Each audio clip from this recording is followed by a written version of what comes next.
Hello friends, बहुत बहुत स्वागत है आप सभी का एक बार फिर से सरकारी हिट में। तो इस वीडियो में जो है हम लोग एक इम्पॉर्टेंट डिस्कशन करेंगे जो आप सभी के लिए जो है काफी ज्यादा बेनिफिशियल होने वाला है। अगर आप लोग जो है BSc agriculture, BSc fisheries science ऐसे कोर्सेज में जो है आप एडमिशन लेना चाहते हैं या फिर बैचलर इन वेटनरी साइंस, ठीक है। तो ये जो मतलब कोर्सेज हैं, ये जो प्रोग्राम्स हैं, ये आपके GB Pant university of agriculture and technology जो कि पंतनगर उत्तराखंड में है, ठीक है।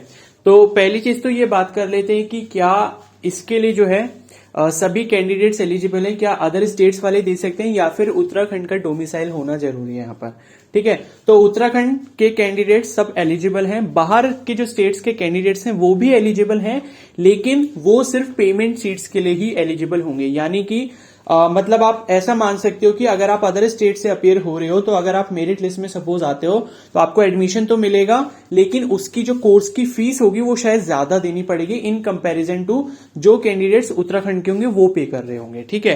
तो पेमेंट सीट्स और जो मतलब सैंक्शन सीट्स है उनके बारे में अलग अलग यहाँ पर कंप्लीटली इसमें नहीं दिया गया है। बाकी इन्फॉर्मेशन जो है आपको जो है वेबसाइट पर मिलती रहेगी, ठीक है। तो इसके बारे में जो हम लोग कंप्लीट डिस्कशन करने वाले हैं। तो ये उन सभी कैंडिडेट्स के लिए इंपॉर्टेंट होने वाली है वीडियो जो अपना क्लास 12 पीसीबी से कर चुके हैं या फिर वो इस साल अपना क्लास 12 पीसीबी से कर रहे हैं, ठीक है। और फिजिक्स, केमिस्ट्री, मैथ्स वाले भी एलिजिबल हैं, लेकिन वो सिर्फ एग्रीकल्चर कोर्स के लिए एलिजिबल है। तो वो सारी चीजें हम लोग देख लेते हैं। फिशरीज के लिए भी जो है वो एलिजिबल है। तो ये सारी चीजें जो है हम लोग इस वीडियो में कवर करने वाले हैं, ठीक है।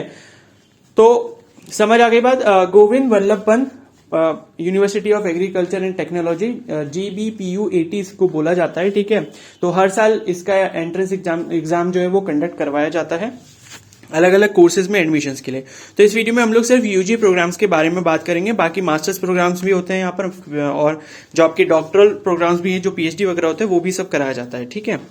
और यहाँ पर सबसे पहले जो है एप्लीकेशन फॉर्म की जो फीस है उसके बारे में बात कर लेते हैं और जो डेट है वो उसके बारे में बात कर लेते हैं।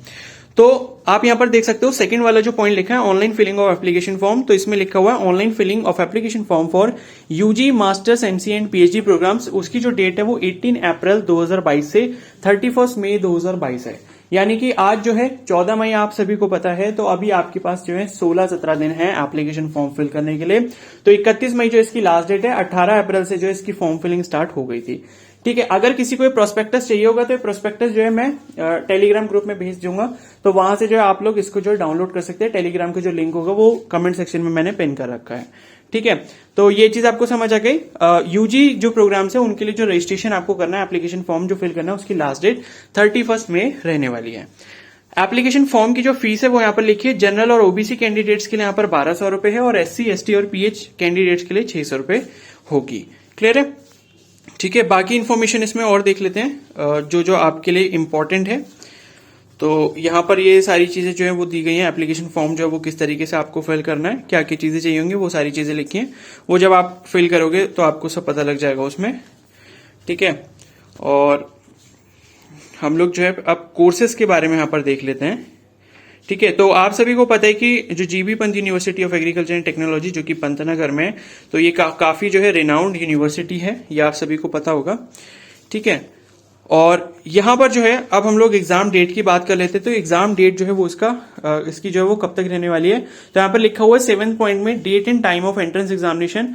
तो सेकंड वाला पॉइंट आप इसमें देख सकते हो, undergraduate programmes and MCA programme का जो एग्जाम होगा वो 31 जुलाई 2022 को यहाँ पर होने वाला है 10 से 1 बजे। यानी कि 3 घंटे का जो है आपका पेपर रहने वाला है। 31 जुलाई को आपका एग्जाम यहाँ पर करवाया जाएगा। और यूजी प्रोग्राम के लिए जो एग्जाम सेंटर्स होंगे वो आपके कौन कौन से हैं, ये आपके उत्तराखंड में ही है। अगर कोई बाहर का कैंडिडेट अदर स्टेट का पेपर देना चाहता है, अपियर होना चाहता है, तो उसको जो है उत्तराखंड आकर ही पेपर देना पड़ेगा। उत्तराखंड में जो सेंटर्स हैं वो यहाँ पर लिखे हुए हैं, जैसे अल्मोड़ा हो गया, देहरादून हो गया, हल्द्वानी, पंतनगर, पिथौरागढ़, ऋषिकेश और श्रीनगर गढ़वाल, ठीक है। तो ये आपके टोटल सेंटर्स हैं यूजी प्रोग्राम्स के लिए। क्लियर है, ठीक है। तो ये एप्लीकेशन फॉर्म की फीस वगैरह के बारे में मैंने डिस्कशन कर ही लिया है। अब हम लोग जो है इसके जो है कोर्सेज के बारे में देख लेते हैं, कौन कौन से कोर्सेज हैं। ये तो पीएचडी के बारे में दिया हुआ है, ये आपके मास्टर्स प्रोग्राम हो गए, ठीक है। उसके बाद यहां पर आप देख सकते हो ये आपके अंडर ग्रेजुएट प्रोग्राम्स लिखे हुए हैं, ठीक है। तो पहला जो अंडर ग्रेजुएट प्रोग्राम है जिसमें आप लोग एडमिशन ले सकते हो एंट्रेंस एग्जाम के थ्रू, वो है आपका BSc honours in agriculture. Clear है। तो देखो यहाँ पर मैंने जो आपसे बोला था कि पेमेंट सीट्स के बारे में यहाँ पर लिखा नहीं था, लेकिन यहाँ पर मेंशन किया गया, अभी देखा है मैंने, तो आप लोग भी देख सकते हो। तो उत्तराखंड डोमिसाइल के लिए यहां पर लिखा हुआ है 130 टोटल सीट्स हैं। अगर बाहर के अदर स्टेट के कैंडिडेट्स हैं तो उनके लिए 26 सीटें दी गई हैं। तो 26 सीटें भी जो है वो कम नहीं होती हैं, ठीक है। और एक चीज बता दूं कि ये जो पेमेंट सीट्स दी गई हैं इसके लिए ऐसा नहीं है कि सिर्फ अदर स्टेट वाले एलिजिबल हैं, इसके लिए उत्तराखंड के कैंडिडेट्स भी एलिजिबल होंगे। सपोज 130 सीट जो है वो फुल हो गई उत्तराखंड के कैंडिडेट से, और मेरिट में उसके बाद सपोज और भी उत्तराखंड के कैंडिडेट्स आ रहे हैं, उसके नीचे अदर स्टेट के कैंडिडेट्स हैं, तो उत्तराखंड वाले कैंडिडेट्स चाहे तो पेमेंट सीट भी ले सकते हैं अगर वो मेरिट में ऊपर आते हैं। क्लियर है। तो 130 सीट्स सिर्फ उन कैंडिडेट्स के लिए जिनके पास उत्तराखंड का डोमिसाइल होगा। 26 सीट्स सभी कैंडिडेट्स के लिए, चाहे उनके पास उत्तराखंड का डोमिसाइल हो या चाहे उनके पास उत्तराखंड का डोमिसाइल ना हो। समझ आ गई बात। इसके लिए एलिजिबिलिटी की बात हम लोग कर लेते हैं। इंटरमीडिएट एग्रीकल्चर या साइंस विद मैथमेटिक्स और बायोलॉजी और equivalent examination and should have obtained a minimum of 50% marks for general category and 47.5% for reserved categories OBC, SC and ST। ठीक है। तो आपके पास क्लास 12th में आपने या तो एग्रीकल्चर स्ट्रीम से पास कराओ, जैसे कि फिजिक्स केमिस्ट्री एग्रीकल्चर एक स्ट्रीम होता है, या फिर आपने साइंस स्ट्रीम से पास कराओ जिसमें आपके पास फिजिक्स केमिस्ट्री मैथ्स हो, या फिर आपके पास फिजिक्स केमिस्ट्री बायोलॉजी हो। समझ आ गई बात। तब आप लोग जो है बीएससी ऑनर्स एग्रीकल्चर का कोर्स कर सकते हैं। दूसरा जो यहां पर कोर्स है वो है BSc honours in community science. ठीक है। तो इसके लिए जो उत्तराखंड डोमिसाइल कैंडिडेट्स के लिए जो सीट है वो 70 है, बाकी जो पेमेंट सीट्स हैं वहां पर 10 सीटें रखी गई हैं। इसके लिए एलिजिबिलिटी है इंटरमीडिएट एग्रीकल्चर या साइंस विद मैथमेटिक्स और बायोलॉजी और equivalent examination and should have obtained a minimum of 50% marks. तो जनरल कैटेगरी के लिए जो है 50% मार्क्स क्लास 12 में होने चाहिए और 47.5% जो है SC, ST और OBC के लिए होनी चाहिए। और इंटरमीडिएट आपका एग्रीकल्चर स्ट्रीम से हो, या तो यानी कि फिजिक्स केमिस्ट्री एग्रीकल्चर हो, या फिर फिजिक्स केमिस्ट्री मैथ्स, या फिर फिजिक्स केमिस्ट्री बायोलॉजी हो। तो अगर आप इस स्ट्रीम से हो तो आप ये दोनों कोर्सेज के लिए एलिजिबल हो। उसके बाद तीसरा हमारा कोर्स है BVSC एंड AH, यानी कि bachelor in veterinary science and animal husbandry. तो इसके लिए जो टोटल सीट्स हैं उत्तराखंड कैंडिडेट्स के लिए जिनके पास उत्तराखंड का डोमिसाइल है वो है 62, और 16 जो सीटें हैं वो यहां पर आपकी पेमेंट सीट है जिसके लिए अदर स्टेट वाले एलिजिबल हैं। क्लियर है। तो यहां पर आप देख सकते हो इसके लिए एलिजिबिलिटी जो है वो आपके पास फिजिक्स केमिस्ट्री बायोलॉजी और इंग्लिश होनी चाहिए अपनी क्लास 12th में, और 50% मार्क्स आपके मिनिमम होने चाहिए क्लास 12th में जनरल कैटेगरी के लिए, और OBC, SC और ST कैटेगरी के लिए 47.5% होना चाहिए। ठीक है। बाकी उन कैंडिडेट्स के लिए भी यहां पर जो है इन्फॉर्मेशन दी गई जिन्होंने फॉरेन कंट्रीज से अपनी स्टडीज करी हैं, तो वो लोग जो है इसको चेक कर सकते हैं। ठीक है।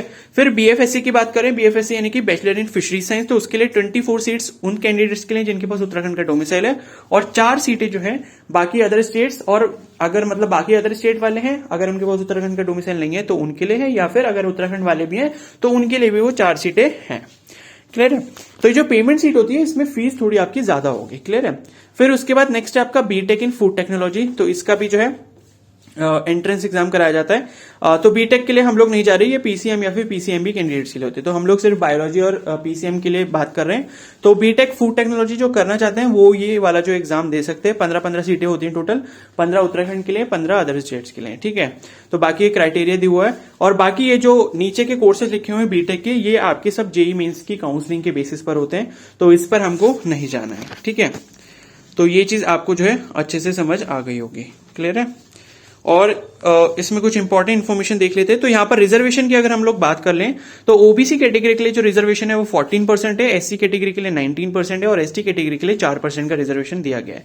साथ ही अगर जो कैंडिडेट्स उत्तराखंड को बिलोंग करते हैं, अगर कोई ऐसा कैंडिडेट है जैसे चिल्ड्रन ऑफ रिटायर्ड या किल्ड और disabled defence personnel of Uttarakhand, ठीक है, तो कोई भी ऐसा कैंडिडेट है जिनके पेरेंट्स वगैरह जो डिफेंस में थे और मतलब जो है उनके साथ कोई इंसिडेंट वगैरह हो गया था, तो उनके लिए 2% यहाँ पर रिजर्वेशन दिया गया है।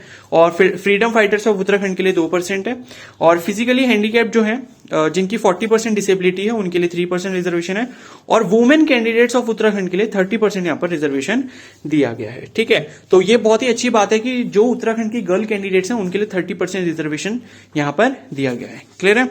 तो ये आपकी जो है इस चीज के लिए होगी, और बाकी जो है EWS कैटेगरी के लिए जो है वो 10% जो है रिजर्वेशन यहाँ पर लिखा है।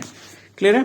तो यही जो है सारी आपकी टोटल इंपॉर्टेंट इन्फॉर्मेशन थी। बाकी मुझे ऐसा लगता नहीं कि कोई ऐसी इन्फॉर्मेशन है जो आपको भी चाहिए होगी। तो यहाँ पर जो है आपके लिए एग्जामिनेशन कोड्स लिखे हुए हैं। जैसे मान लो अगर आप पीसीबी स्ट्रीम से हो तो आपको कोड 01 भरना पड़ेगा एप्लीकेशन फॉर्म में। इसका पेपर आपको देना पड़ेगा, जिसमें आपका सिलेबस क्या रहेगा, फिजिक्स, केमिस्ट्री, बायोलॉजी रहेगा, मेंटल एबिलिटी रहेगा। ठीक है, तो फिजिक्स के 50 क्वेश्चंस, केमिस्ट्री के 50 क्वेश्चंस, बायोलॉजी के 70 क्वेश्चंस आएंगे और मेंटल एबिलिटी के जो है आपके 30 क्वेश्चंस आएंगे। तो टोटल जो है आपके 200 क्वेश्चंस आने वाले हैं और इसके लिए आपको 3 घंटे का टाइम यहां पर दिया जाएगा। उसी तरीके से पीसीएम है, मतलब वहां पर बायो की जगह मैथ्स का पेपर होगा। उसी तरीके से पीसीए है, यानी कि मैथ्स और बायो की जगह आपका एग्रीकल्चर का पेपर आपको देना पड़ेगा।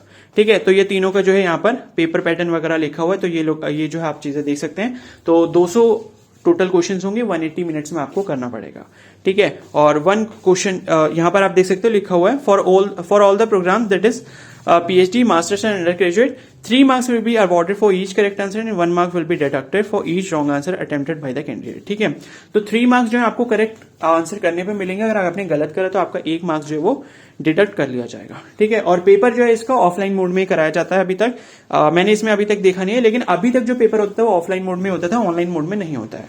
ठीक है, तो ये चीज जो है आपको अच्छे से समझ आ गई होगी इसके बारे में, और मुझे नहीं लगता। और हाँ, एज लिमिट के बारे में एक बार देख लेते हैं, क्योंकि कई सारे कैंडिडेट्स का एज लिमिट के बारे में इशू रहता है। तो यहाँ पे लिखा हुआ है कि maximum age limit for admission to all undergraduate programmes except BTech degree programmes is 25 years. ठीक है, तो बीटेक को छोड़ के जो है सभी कोर्सेज जो अभी हमने देखे, यूजी प्रोग्राम जो हमने देखे, उसके लिए जो आपकी मैक्सिमम एज लिमिट है वो आपकी 25 ईयर्स है। और वो भी कब होनी चाहिए, 31 दिसंबर 2022 तक।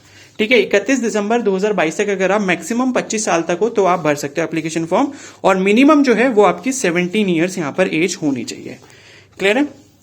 ठीक है, और ये कुछ यहाँ पर इंपॉर्टेंट कोड्स दिए हैं, तो जो भी कोड आप पर एप्लीकेबल होगा वो आप एप्लीकेशन फॉर्म में यहां से देखकर फिल कर लेना। ठीक है, और बाकी इसके एप्लीकेशन फॉर्म को अगर आप फिल कर रहे हो और कोई भी रिलेटेड आपको इससे इन्फॉर्मेशन चाहिए या कहीं डाउट आता है तो आप मुझे इंस्टाग्राम पे भी डायरेक्टली मैसेज कर सकते हो। इंस्टाग्राम का जो लिंक है वो मैंने कमेंट सेक्शन में ही पिन कर रखा है। ठीक है, तो ये सारी कोर्सेज की ड्यूरेशन लिखी है कि आपका जो है फॉरेस्ट्री कितने का होता है, बीएफएससी कितने का होता है। ठीक है, बीएससी हॉर्टिकल्चर, तो ये सारी चीजें यहाँ पर दी गई हैं। क्लियर है? तो ये सारी इंपॉर्टेंट चीजें हैं। तो अगर आप इंटरेस्टेड हैं इस यहाँ पर एडमिशन लेने के लिए, काफी अच्छी यूनिवर्सिटी, आपने सभी ने नाम भी सुना होगा, एशिया में सबसे बड़ी यूनिवर्सिटी है ये। ठीक है, तो जो भी ऐसे कैंडिडेट्स हैं जो इस साल अपने नीट वगैरह की प्रिपरेशन कर रहे हैं या फिर AIIMS, BSc nursing, BSc paramedical, तो वो इस एग्जाम को भी दे सकते हैं, क्योंकि आपका सिलेबस ऑलमोस्ट सेम है, बस मेंटल एबिलिटी वाला पार्ट चेंज हो जाता है। और मेंटल एबिलिटी का लेवल भी कोई बहुत ज्यादा टफ नहीं होता, यहाँ पर मॉडरेट लेवल की मेंटल एबिलिटी आती है। ठीक है, तो ये इसके बारे में कंप्लीट इन्फॉर्मेशन थी, और कोई इससे रिलेटेड इन्फॉर्मेशन मुझे अगर मिलती है तो वो मैं आपको प्रोवाइड कर दूंगा। आप जल्दी से जल्दी जो है इसका एप्लीकेशन फॉर्म फिल कर लें और इसकी प्रिपरेशन करते रहें। ठीक है, तो ये वीडियो अगर हेल्पफुल लगी तो प्लीज को जरूर लाइक कर देना, चैनल पर नए तो जरूर सब्सक्राइब कर लो और बेल आइकन को प्रेस कर लो। इससे रिलेटेड जो भी अपडेट्स आएंगे वो मैं आपको प्रोवाइड करता रहूंगा। Okay, so thank you and have a nice day.